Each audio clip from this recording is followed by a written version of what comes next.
तव्हांजे शहर में हिकिड़ी कैंप रखी वई आहे, ॾाढी सुठी इफ़र्ट आहे। काफ़ी मरीज़ असां ॾिसी चुका आहियूं।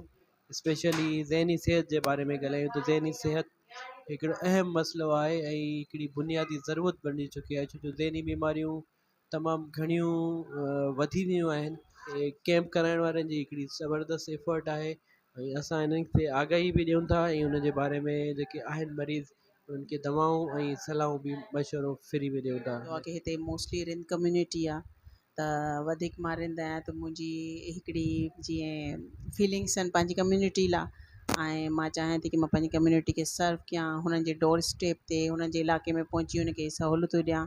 छोकी इहो आचर वारो ॾींहुं असांजो हिकिड़ो मोकल वारो ॾींहुं हूंदो आहे। हिन मां हिकु ॿ कलाक हिननि माण्हुनि लाइ कढणु जेको हिन महांगाई जे दौर में अफोर्ड नथा करे सघनि क्लिनिक ऐं हुननि खे एतिरियूं सहूलियतूं मौजूदु कोन्हनि की वॾे शहरनि ॾे पहुचनि ऐं इलाजु कराइनि।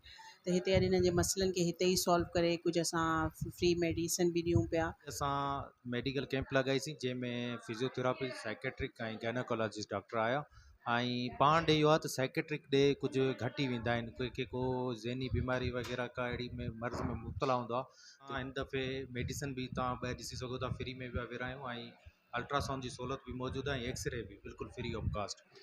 जंहिंमें ही हू माण्हुनि लाइ फ्री कैंप आहे जेका अफोर्डेबल न आहिनि ऐं हीअ बहितरीनु शइ वरितो आहे डॉक्टर अली रज़ा रिंद साहब।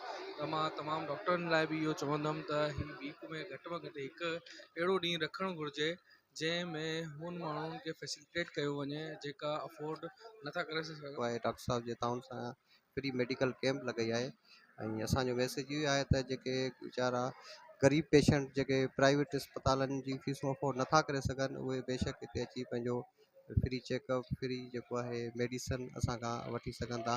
न्यूरोलॉजिस्ट जेको साइकाइट्रिस्ट डॉक्टर दोस्तन बोज़दार आहिनि ऐं उन खां बाद में हिते जेको आहे गायनेकोलॉजिस्ट आहिनि ऐं फैमिली फिजिशियन्स बि डॉक्टर आहिनि जेके पूरे साइड एरिया खे जेको आहे सो हिकिड़ो तोहफ़ो आहे ॾिठो वञे त। ऐं इहा हिकिड़ी कामयाबी आहे ग़रीब जे लाइ, मिसकिननि जे लाइ